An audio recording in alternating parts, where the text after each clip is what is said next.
Todo árbol genealógico tiene sus raíces. Algunas se hunden en tierra fértil, otras en la oscuridad, en el veneno. Hay ramas que crecen hacia el sol, y hay ramas que se retuercen sobre sí mismas, en la sombra, hasta crear un nudo imposible, un nudo prohibido. Esta noche no vamos a hablar de un crimen. Vamos a desenredar uno de esos nudos. En un rancho perdido en el desierto de Coahuila, donde un niño nació con un secreto en la sangre. Un secreto que desafía la lógica, la fe y la naturaleza. El secreto de ser, al mismo tiempo, el hijo de su padre y el nieto de su padre. Yo soy padre del Valle.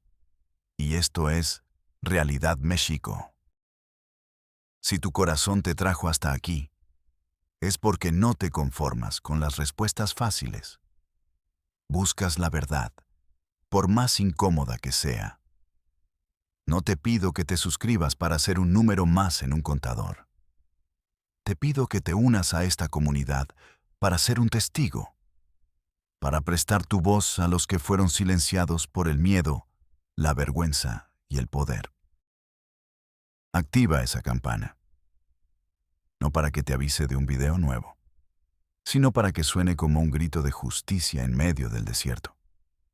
Por todos los niños como Santiago. La historia no comienza con un delito reportado.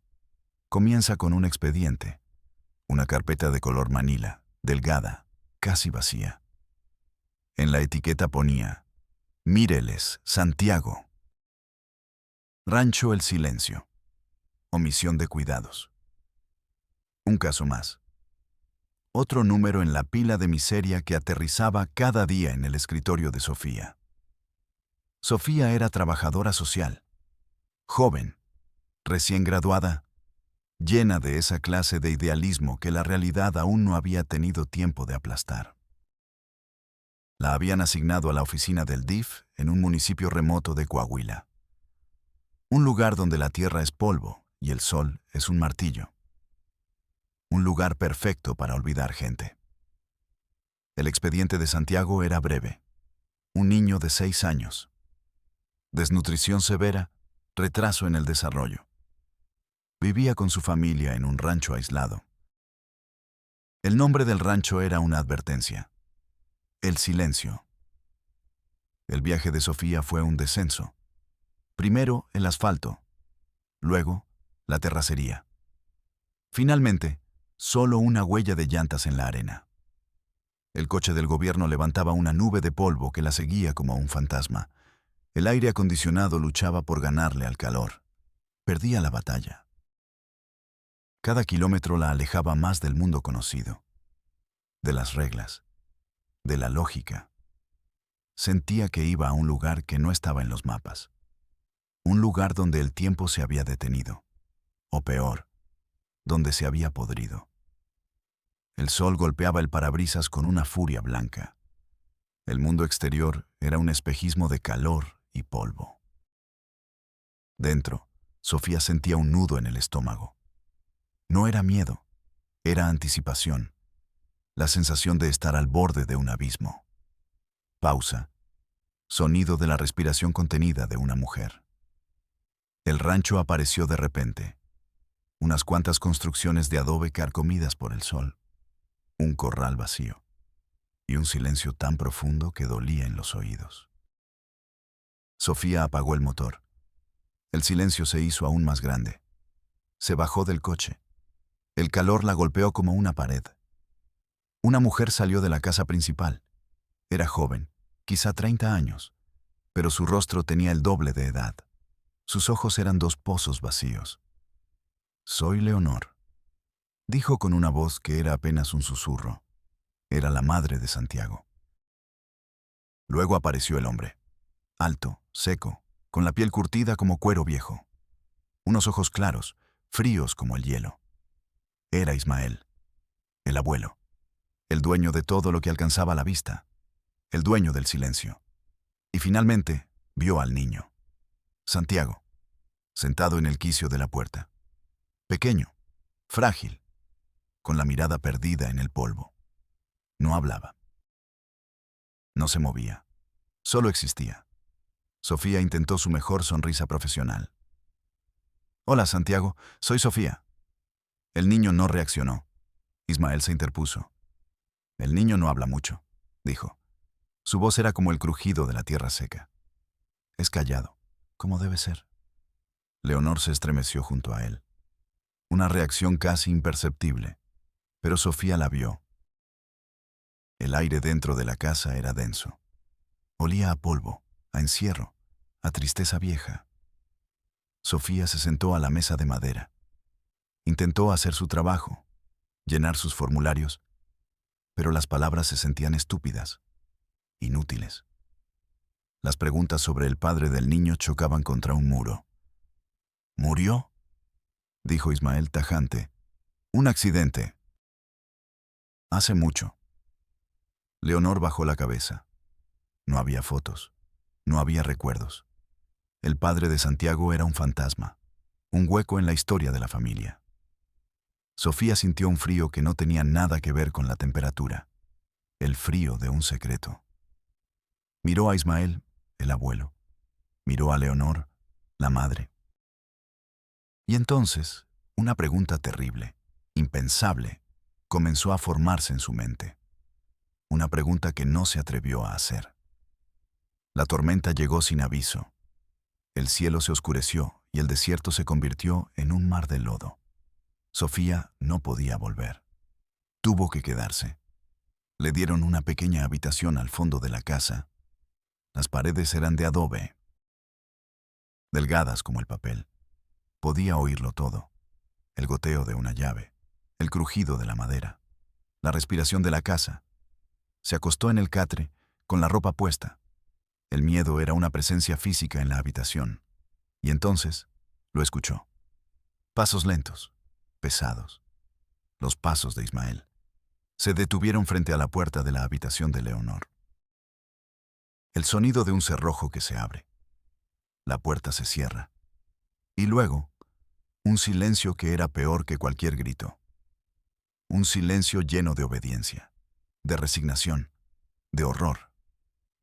Sofía se llevó las manos a la boca para no gritar. El aire no le llegaba a los pulmones. El sabor metálico del pánico le llenó la garganta. Entendió. Ismael no era el abuelo. O no solo era el abuelo. Era el hombre de la casa, el padre, el esposo, el dueño y Leonor. Leonor era su hija y su mujer. Santiago no era su nieto, era su hijo. El hijo de su propia hija, el fruto de un nudo podrido. Pausa larga y tensa. Solo el sonido del viento afuera. Sofía no durmió. Esperó a que el primer rayo de sol rompiera la oscuridad. A que los pasos de Ismael volvieran a su propia habitación. Cuando la casa estuvo en silencio de nuevo, se levantó. Sus manos temblaban. Tenía que encontrar una prueba, algo. Cualquier cosa que confirmara la locura que había presenciado. En la sala principal, sobre una repisa polvorienta, había una Biblia. Grande, vieja, con la cubierta de cuero agrietada. La abrió con cuidado. El polvo acumulado le hizo estornudar, rompiendo el silencio sepulcral de la casa. Las páginas estaban amarillentas, frágiles, y allí, entre el Antiguo y el Nuevo Testamento, estaba la sección para el árbol genealógico. La tinta estaba desvaída por el tiempo. Ismael Mireles, casado con Elena Garza. Debajo, un solo nombre. Hija, Leonor Mireles. Y luego, otra entrada. Con una caligrafía más reciente, temblorosa. La caligrafía de Leonor. Hijo, Santiago. Pero no había línea que conectara a Santiago con un padre. Solo un espacio en blanco. Un grito silencioso en el papel. Sofía cerró la Biblia.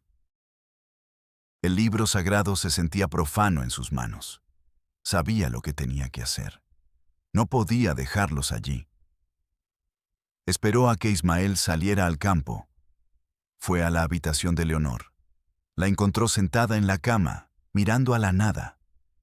«Leonor», le dijo Sofía, con la voz más suave que pudo encontrar. Tenemos que irnos. Tú y Santiago. Ahora. Por primera vez, Sofía vio algo en los ojos de Leonor. No era esperanza. Era terror.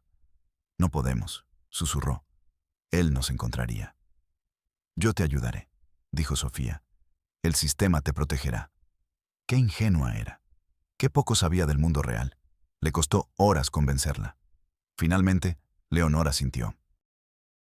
Con la lentitud de un animal que ha olvidado cómo ser libre. Tomó a Santiago de la mano.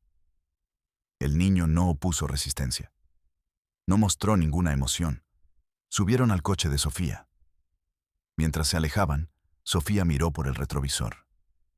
El rancho, el silencio, se encogía en la distancia, hundiéndose de nuevo en el polvo. Pensó que había rescatado a 2 personas de un monstruo. No sabía que solo los estaba llevando a una jaula más grande. Pausa. Sonido de un coche en una carretera. Para entender el nudo, hay que seguir los hilos hasta su origen. La historia no empezó con Leonor. Empezó con su madre, Elena Garza. El nombre escrito en la Biblia. Elena no era de ese desierto. Era de la ciudad. Una maestra joven asignada a la escuela rural del pueblo. Conoció a Ismael. Él era diferente entonces, o lo parecía. Un hombre de pocas palabras. Fuerte, dueño de su tierra. Le prometió un reino, su rancho, su vida.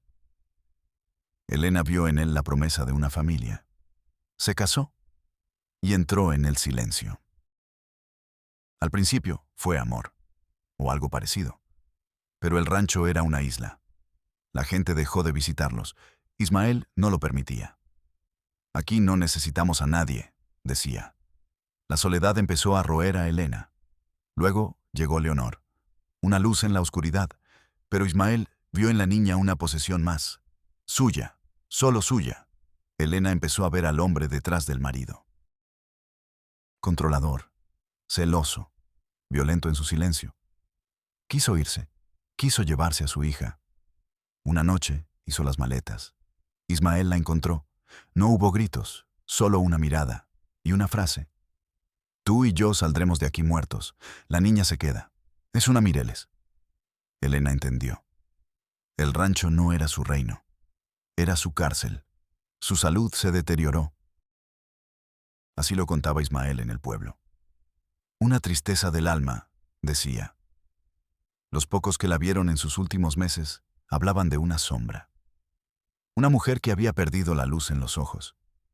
Murió una noche de invierno. El doctor del pueblo firmó el acta. Neumonía, escribió. Nadie preguntó más. En el desierto, la gente muere. Y la tierra olvida. Ismael se quedó solo con Leonor, una niña de 8 años, en un rancho donde él era la única ley, la única voz, la única verdad. La crió a su imagen y semejanza. Le enseñó que el mundo exterior era peligroso, pecaminoso, que su único refugio era él, su padre, su protector, su Dios.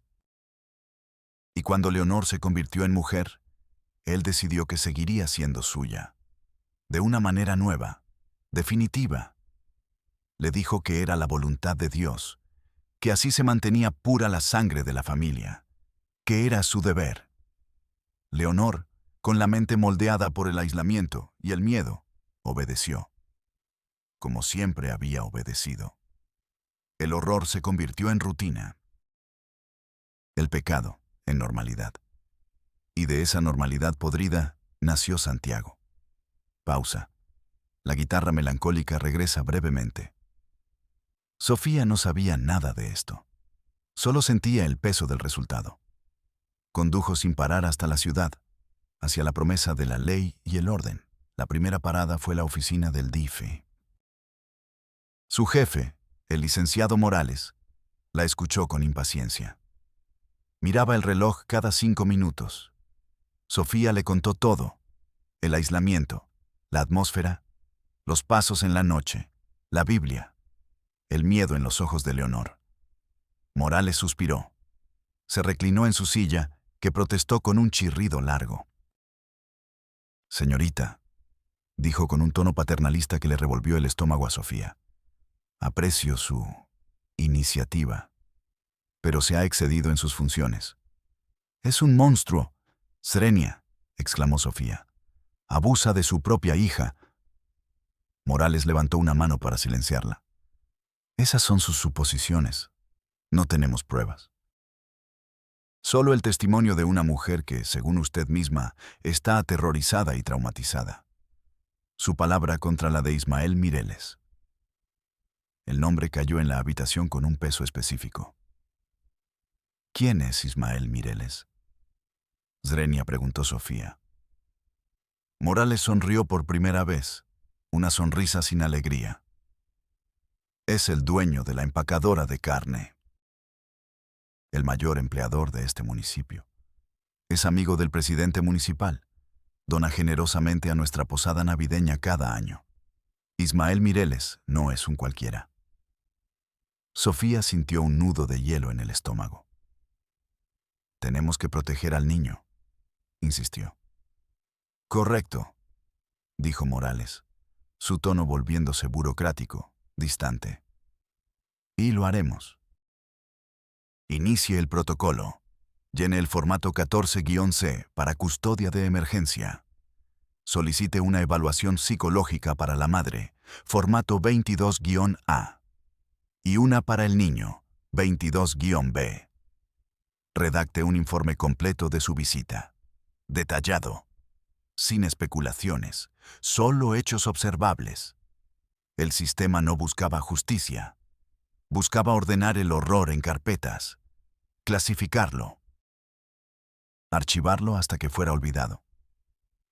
Sofía fue enviada con Leonor al psicólogo del DIF, el doctor Campos, un hombre de mediana edad, con ojos cansados y un tic en el párpado. La entrevista fue una farsa. Campos le hacía preguntas a Leonor que ella no podía responder. Señora Mireles, ¿se siente segura aquí? ¿Extraña su casa? Leonor solo se mecía. El doctor suspiró, frustrado. Sofía, la trabajadora social, le dijo que viniera. ¿La obligó? Leonor no contestó. Al final, Campos escribió su reporte. La paciente muestra signos de disociación severa, posiblemente un trastorno esquizoafectivo preexistente. No es una testigo fiable. Sus narrativas no pueden ser consideradas objetivas. Le dio una copia a Sofía. Ahí tienes, dijo sin mirarla. Con esto, legalmente, su testimonio no vale nada. Es una enferma mental, no una víctima. Sofía sintió náuseas. El sistema no solo ignoraba a la víctima, la etiquetaba, la desacreditaba, la convertía en el problema. Con el informe inútil en la mano, Sofía fue al Ministerio Público. Quería presentar una denuncia penal contra Ismael. La recibió una agente joven, con el rostro cansado y una pila de expedientes que amenazaba con derrumbarse sobre ella. Escuchó la historia de Sofía mientras comía unas galletas saladas de un paquete abierto. No levantó la vista del expediente que estaba leyendo. Cuando Sofía terminó, la agente lamió la sal de sus dedos. Mira, dijo sin emoción. El incesto es un delito que se persigue por querella. Necesito que la víctima, Leonor, venga aquí y declare, que firme una denuncia. Tu psicólogo ya la declaró loca. ¿Crees que un juez va a tomar en serio su declaración? Está aterrorizada, dijo Sofía. Exacto, respondió la agente. Y sin su testimonio no tengo nada. La Biblia no sirve en un juicio. Tus oídos en la noche no sirven. Necesito una declaración o una prueba de ADN que demuestre la paternidad. Y para eso necesito una orden judicial, que no me darán sin una denuncia formal. Cerró la carpeta que estaba leyendo y la arrojó sobre la pila. Es un círculo vicioso, dijo, como si hablara del clima. ¿Y el niño? ¿Component placement?, preguntó Sofía desesperada. El niño es otra cosa. Eso lo ve el DIF. Violencia familiar, omisión de cuidados. Por ahí sí podemos entrarle. Pero lo otro, lo de papá y la hija, eso es muy sucio y muy difícil de probar. Mi consejo, enfócate en salvar al niño. Lo demás, déjalo ir. Sofía salió del edificio del Ministerio Público. La luz del sol la cegó. El mundo seguía girando. Los coches pasaban. La gente reía. Y en un albergue, una mujer se mecía en silencio. Y en un rancho, un monstruo seguía siendo un hombre respetable. El sistema no estaba roto. Estaba diseñado así, con puertas que solo se abren desde adentro, con caminos que terminan en círculos, para protegerse a sí mismo. La llamada llegó al día siguiente. Era el licenciado Morales. Su voz era fría, oficial. Señorita, presente en mi oficina de inmediato. Cuando Sofía llegó, había otro hombre con él. Un hombre de traje caro y maletín de piel. Era el abogado de Ismael Mireles. Ismael había presentado una denuncia contra Sofía, por allanamiento de morada, por secuestro, por difamación. Argumentaba que Sofía, una trabajadora social novata y emocionalmente inestable, había secuestrado a su hija, una mujer con problemas mentales, y a su nieto, aprovechando su ausencia. Decía que él era su único cuidador, un abuelo preocupado por su familia. Sofía fue suspendida. Le abrieron una investigación interna, le quitaron el caso. El sistema la escupió fuera. A Leonor la trasladaron a una institución psiquiátrica estatal. A Santiago lo pusieron bajo la custodia temporal del Estado, en un hogar infantil a 200 kilómetros de allí. La familia, rota y disfuncional, fue destrozada por completo por el mismo sistema que debía protegerla. Pero Ismael Mireles siguió viviendo en su rancho, en su silencio, intocable. Pausa, sonido de guitarra melancólica y solitaria. Esta historia no tiene un final feliz. Las historias reales rara vez lo tienen. Sofía perdió su trabajo y su fe en la justicia. Se mudó a otra ciudad, intentando olvidar. Pero a veces, en las noches, todavía escucha el silencio del rancho. Leonor sigue internada, diagnosticada con esquizofrenia. La verdad de lo que vivió está enterrada bajo capas de medicamentos y diagnósticos convenientes. Es más fácil llamarla loca que admitir la locura del mundo que la creó. Santiago está creciendo en el sistema. Un niño sin pasado. Le dijeron que sus padres murieron en un accidente. Nadie le ha explicado el secreto que lleva en sus genes. El nudo imposible de su existencia. Es un niño fantasma. La prueba viviente de un crimen que, oficialmente, nunca ocurrió. Y el rancho El Silencio sigue allí, bajo el sol implacable de Coahuila, esperando. Las paredes de adobe guardan la historia. La historia de un árbol familiar que se convirtió en una jaula. Y de un mundo que, cuando escuchó los gritos, decidió que era más fácil fingir que solo era el viento. Soy Padre del Valle. Y nos vemos en la próxima Realidad México.